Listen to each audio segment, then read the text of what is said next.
In the stillness of night, when most of the world is asleep, the sky becomes a quiet highway of lights, far of the clouds. Aircraft glide through darkness, carrying stories, dreams, and destinations. On March 8, 2014, one of those journeys began like any other, at Kuala Lumpur International Airport. Under soft runway lights, a plane prepared for departure. Its destination, Beijing Capital International Airport.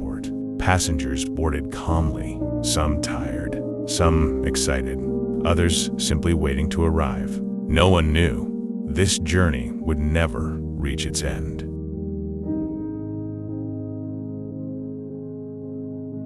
The aircraft, a Boeing 777, was one of the safest and most reliable planes ever built.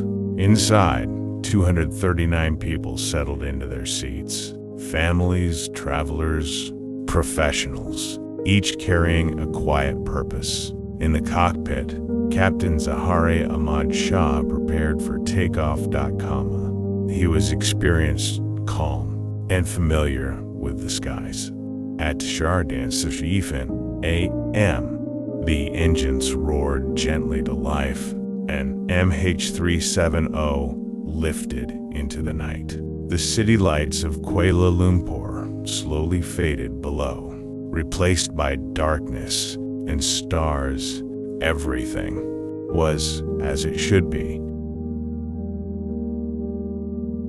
The flight climbed smoothly, reaching cruising altitude. Passengers rested. Some watched movies. Others closed their eyes. Cabin lights dimmed, creating a peaceful atmosphere.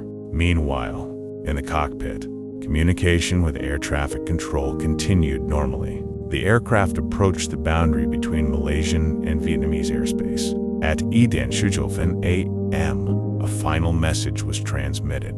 Good night, Malaysian 370. It was routine, ordinary, almost forgettable. And yet, those would become the last known words from the flight.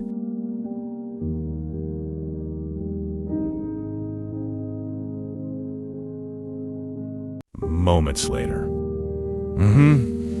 370 vanished from civilian radar. No distress call, no warning, just absence. Controllers waited, expecting the aircraft to appear on the next radar system. But it didn't. Minutes passed, then more. Confusion began to grow. Some assumed a technical issue. Others thought it might simply reappear. But behind the silence, something unexpected had already happened.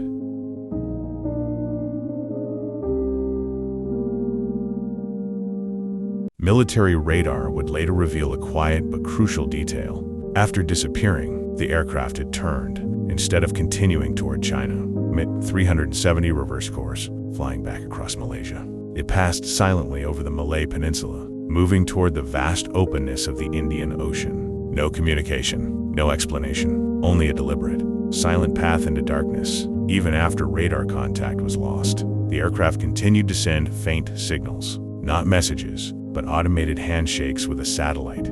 These signals suggested something extraordinary. The plane was still flying, for hours, alone, unseen, crossing one of the most remote regions on Earth, a journey guided only by silence. As morning arrived, concern turned into urgency. Search and rescue teams mobilized. Countries across the region joined the effort. Ships moved across the sea. Aircraft scanned the skies. The search area grew wider, then wider still. It became one of the largest investigations in aviation history. Yet the ocean, vast and deep, offered no easy answers. Days turned into weeks, weeks into months. Hope remained, but uncertainty grew. Families waited, watching, listening, hoping for news. Meanwhile, search teams followed the faint satellite data, mapping possible paths across the Southern Ocean, a remote place where waves roll endlessly and the horizon stretches forever. Over time, small fragments began to appear. Debris, carried by currents, reached distant shores. Pieces of the aircraft, weathered by salt and sun, they confirmed what many feared.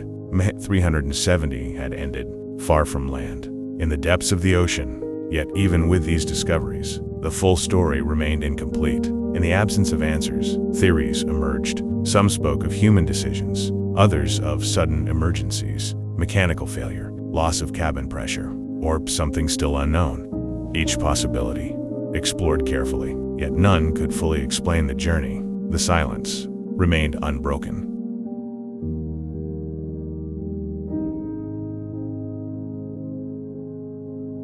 High above the Earth, beyond clouds and storms, satellites quietly listen. Long after MH370 disappeared from radar, it continued to whisper in its different way. Automated signals, simple acknowledgments between the aircraft and a satellite network. These faint connections became the only thread linking the aircraft to the world. Engineers and analysts studied them carefully, decoding timing, distance, and direction. Not voices, not words, but patterns, like echoes drifting through space. From those signals, a map began to form. Not a clear route, but arcs across the globe. Two possible corridors emerged, one stretching north, across vast continents, the other reaching south, into the remote waters of the Indian Ocean. As evidence grew, attention slowly shifted southward, toward a place few ever travel, and even fewer truly know.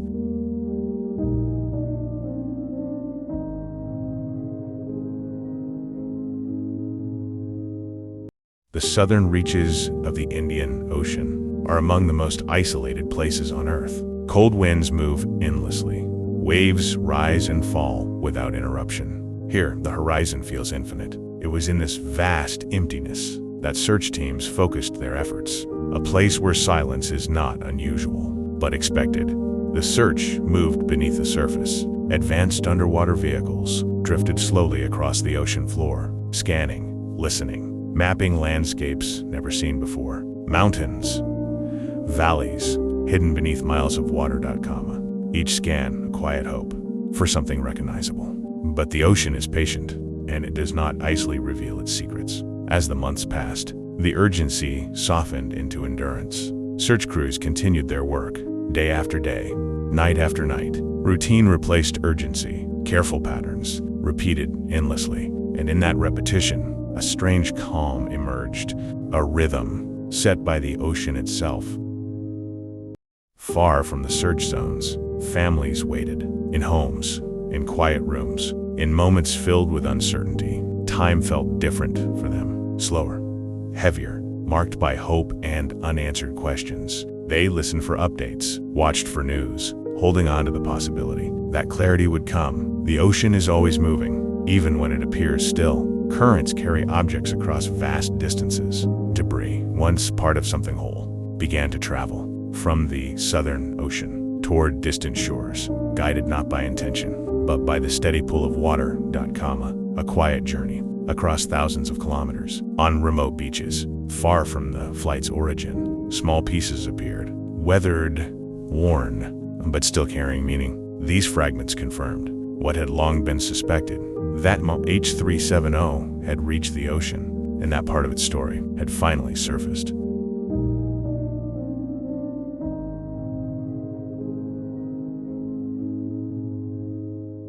Even with fragments recovered, one question remained untouched. Why? Why did the aircraft change course? Why did it continue into isolation? Investigators explored every possibility, yet the answers remained just out of reach, like something glimpsed but never fully seen. Eventually, the search efforts slowed, not because the mystery was solved, but because the ocean is vast and resources are finite. Operations concluded, equipment returned, ships departed, but the question remained, resting beneath the waves. Today, aircraft still cross the night sky, lights moving steadily, from one horizon to another. Most journeys arrive safely, but one flight became something different, a quiet echo in the history of aviation. And as the stars shine above and the ocean rests below, the story of Malaysia Airlines Flight 370 continues to drift between sky and sea.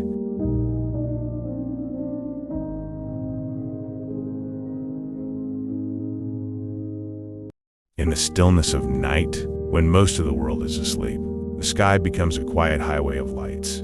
Far of the clouds, aircraft glide through darkness, carrying stories, dreams, and destinations. On March 8, 2014, one of those journeys began like any other, at Kuala Lumpur International Airport. Under soft runway lights, a plane prepared for departure. Its destination, Beijing Capital International Airport. Passengers boarded calmly, some tired, some excited, others simply waiting to arrive. No one knew this journey would never reach its end.